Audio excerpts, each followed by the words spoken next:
Pak Subhan sebagai saksi dalam hal ini. Saya mau bertanya untuk poin saja karena nanti akan banyak penanya.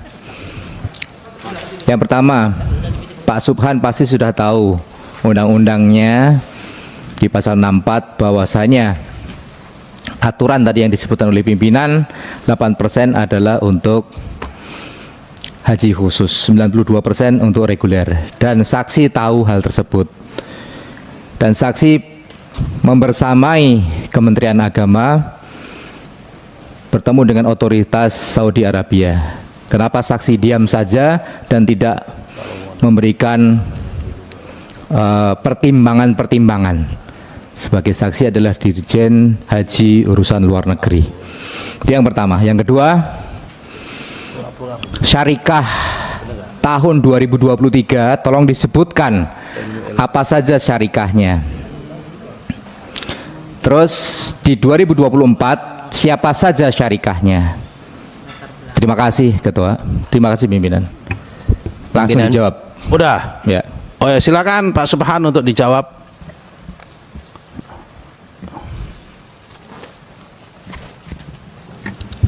Baik, terima kasih.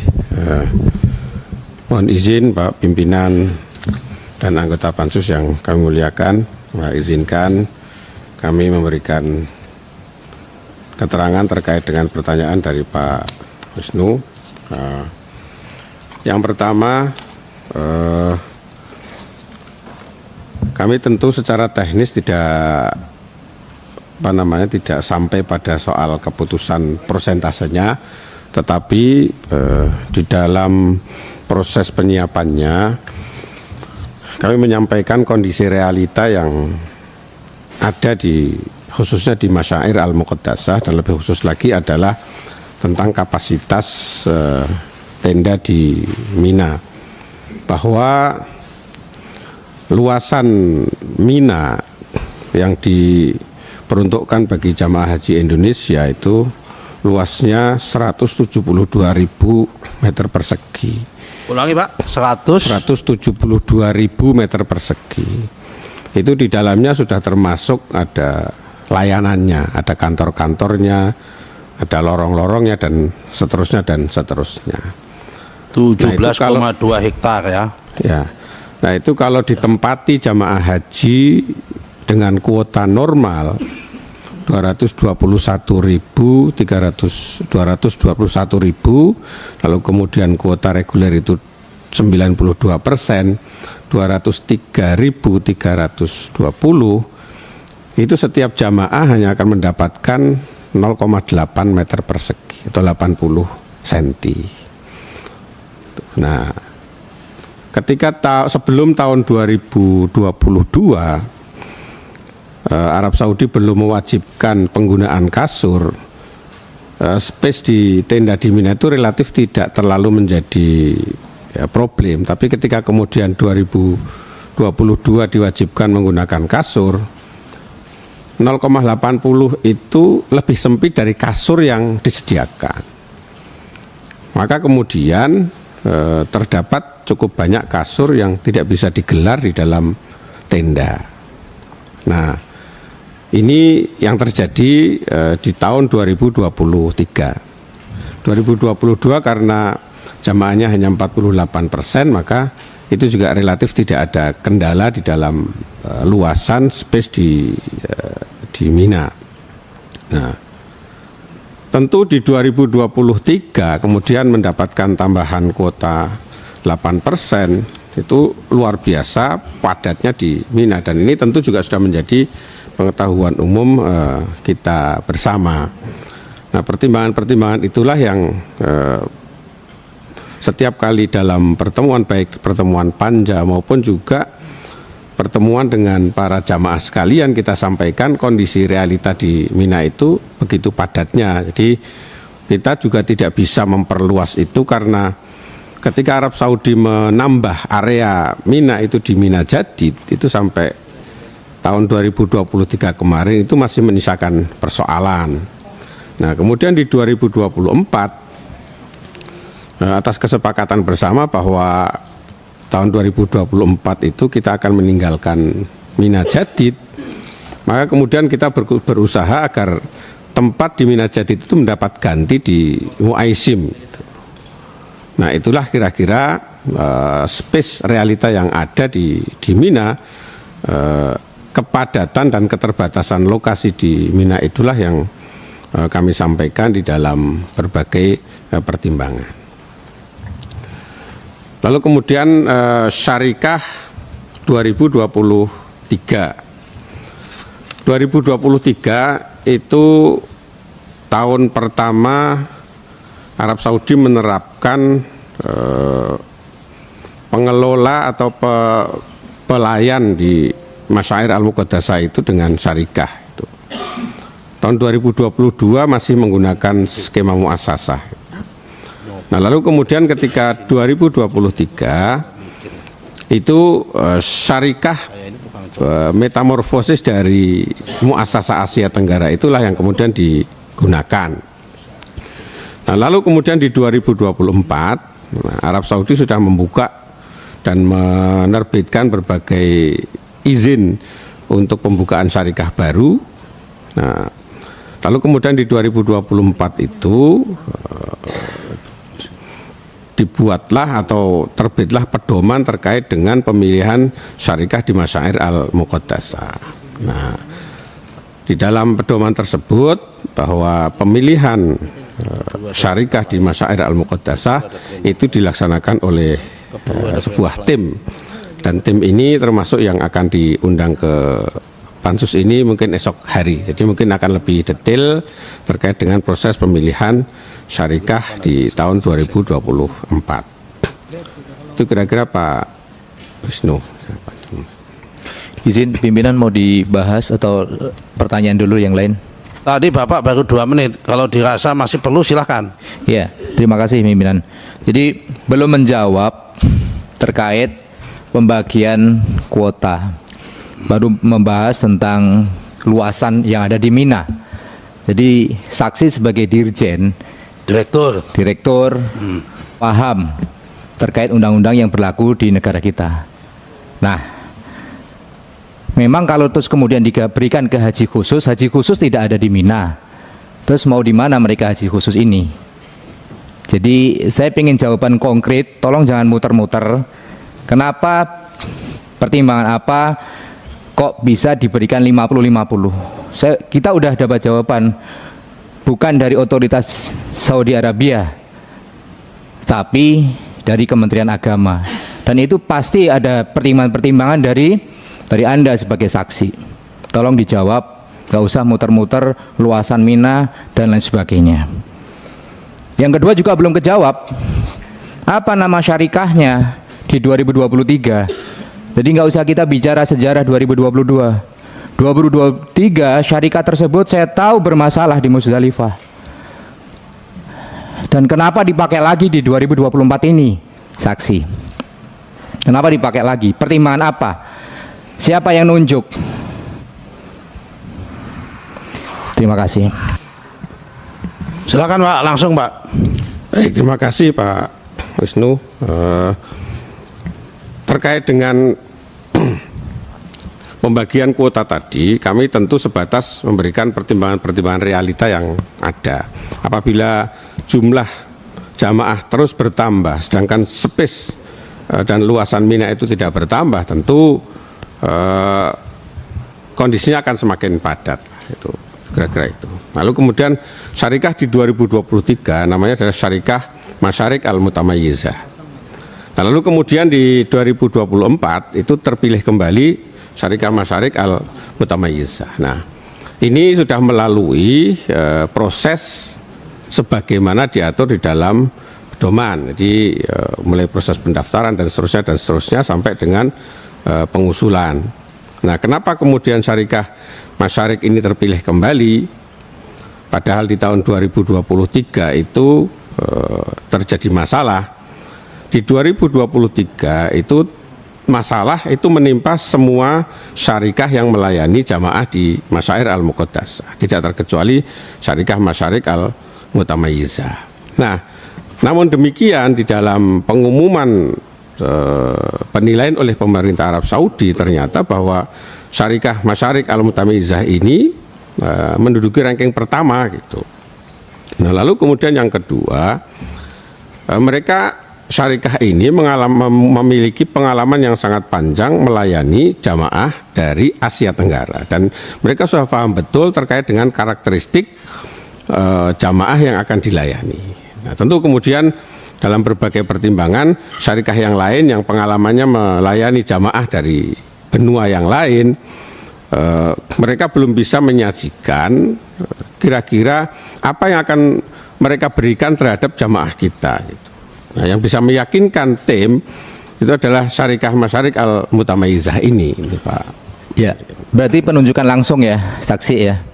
Penunjukan langsung ya? Enggak, Syarikah Masyarik.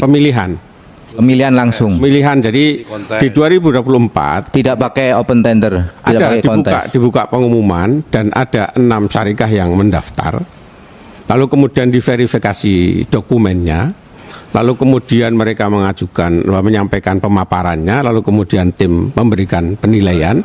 Nah, lalu kemudian tim mengusulkan terhadap calon penyedia yang memenuhi syarat.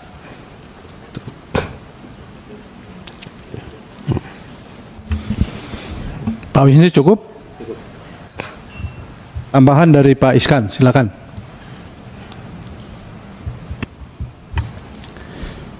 Terima kasih. Saudara saksi, saya melihat bahwa ada tidak konsistenan Menteri Agama masalah kuota ini. Waktu salah satu rapat dengan Menteri Agama kita tanya, apa memungkinkan kuota ini dikasih ke jemaah haji khusus dengan alasan tahun sebelumnya itu banyak tidak terserap. Kata Menteri Agama, itu tidak boleh di Saudi Arabia. Ya, saya tanya Pak, ini ada nggak apa legal standingnya Saudi yang mengatakan bahwa tidak boleh itu? Tolong dijawab dulu baru saya buat tanya berikutnya. Apa di IHAJ atau di mana? Kita minta izin agak dialog ya, supaya dijawab dulu. Baik, ada atau tidak itu aja, jangan mutar-mutar. Adakah legal standingnya di Saudi yang mengatakan bahwa itu keputusan Saudi? Apa di IHAJ atau di SK atau apa? Ada nggak? Yang saya tahu saudara aja. setahu kami IHAJ yang sudah terbit, angka-angka yang ada di IHAJ itulah yang menjadi patokan kami di dalam menyediakan layanan. Di luar itu kami enggak yang 10.000 yang 20.000 dibagi 50% ke itu ada kebijakan Saudi Arabia tidak? Kami tidak tahu. Oke. Catat ya, itu berarti kebijakan haji. Pertanyaan kedua. Kenapa? Oh iya. Pertanyaan kedua. Di dalam pertemuan kita dengan Panja, tidak pernah Kementerian Agama mengeluhkan tentang tempat yang sangat padat di Mina. Ketika dioper itu ke jemaah haji khusus, apa ada jaminan bahwa mereka punya tempat di Mina? Boleh dijawab itu.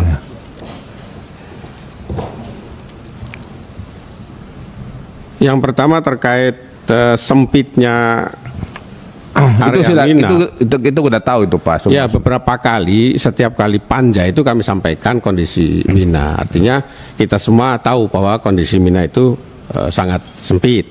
Nah, artinya berapapun kuota yang akan diberikan itu tentu akan sempit gitu, akan menambah sempit itu.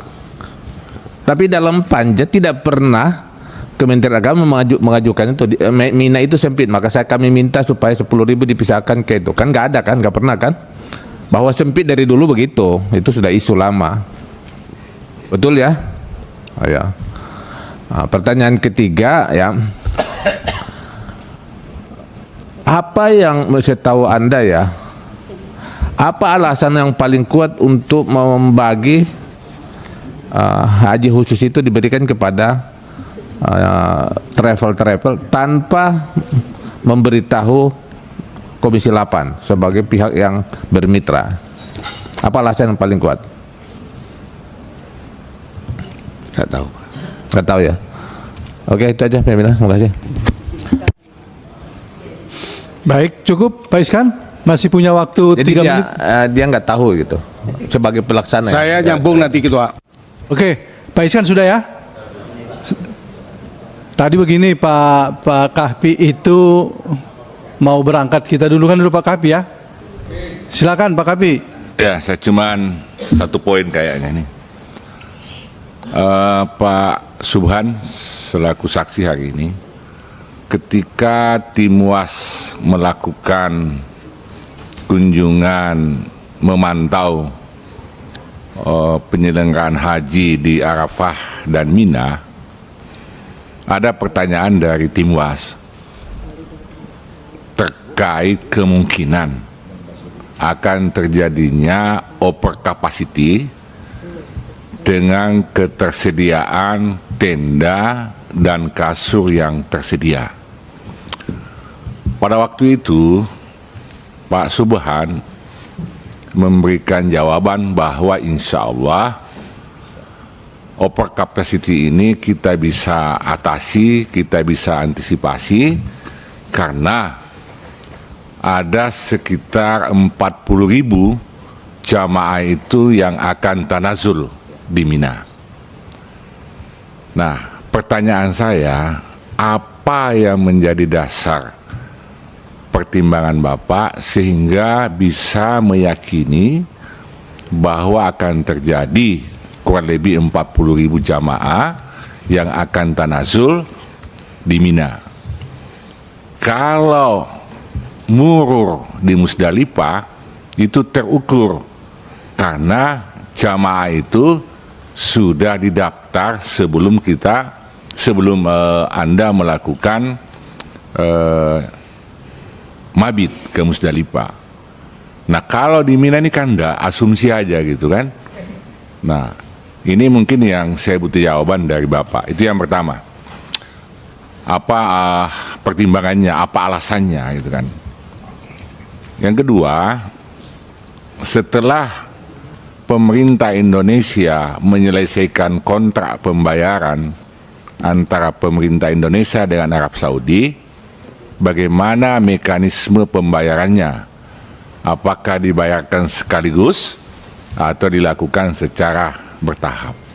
Sekali itu 2 poin Ketua saya ingin tanyakan pada kesempatan ini. Baik, silakan Pak. Baik, terima kasih. Terkait dengan potensi over capacity yang disampaikan pada saat pengawasan oleh tim ke Arab Saudi dan kemudian kita melakukan diskusi, lalu kemudian ada potensi jamaah tanazul sebanyak 40.000. Betul, memang kami belum melakukan pendataan sebagaimana murur yang 55.000 tersebut. Tetapi dari berbagai diskusi kami dengan para jemaah yang menempati wilayah Syisyah dan Raudhah, yang Syisyah dan Raudhah itu sebanyak 108.000 jamaah, itu dalam perkiraan kami hasil dari diskusi itu, nah itu kira-kira hampir 40 ribuan lah jamaah yang berminat untuk melakukan tanazul. Nah, oleh karena itu maka ketika kemudian kita mengkonfigurasi maktab, itu setiap maktab itu kita tempatkan kloter-kloter yang menempati wilayah Syisyah dan Raudhah dengan harapan bahwa jemaah yang menempati wilayah Syisyah dan Raudhah tersebut melakukan tanazul dan tenda yang ditinggalkan itu menjadi lebih longgar. Jadi jemaah yang menempati sebelumnya yang tidak tanazul itu ditinggalkan oleh jemaah yang tanazul sehingga space-nya menjadi lebih longgar. Mohon Pak Ketua, ini saya rasa jadi alat bukti juga. Bisa saya kasih komentar? Jadi ketika Kementerian Agama membuat desain yang namanya tanazul ataupun murur, itu adalah untuk mengantisipasi penambahan jemaah haji dari pemerintah Saudi, bukan untuk mengalihkan ke jemaah khusus. Itu bukti Pak. Bisa dipahami ya?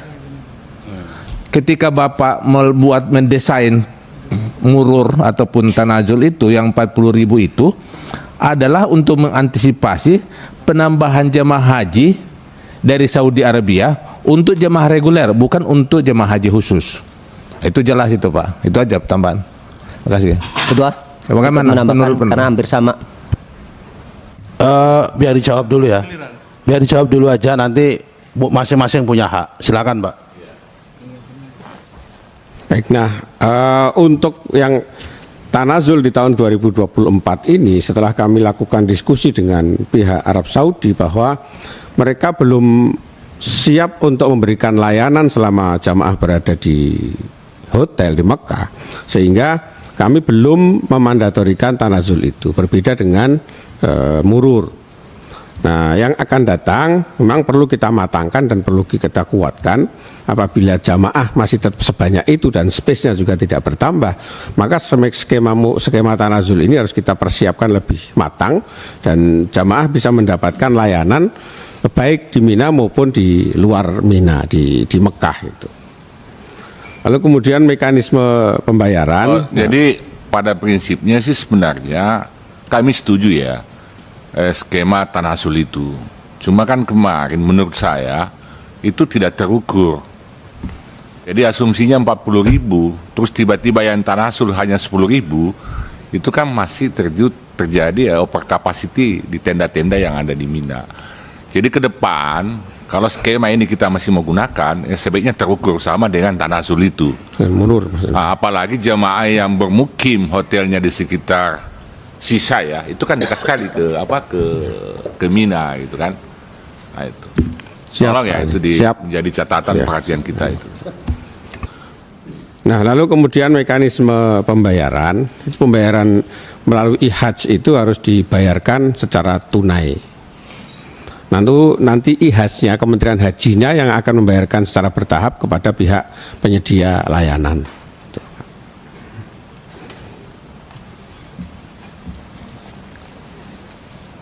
Jadi membayarnya sekaligus gitu ya? Sekaligus ke Dari Kementerian pemerintah Haji. Indonesia ke pemerintah Iya. Arab Saudi. 100% Pak. Ini tim panjangnya pasti tahu. Izin Pak, itu tadi disampaikan. Sebentar. Ini jawaban sudah selesai? Sudah? Sudah. Jadi udah cukup?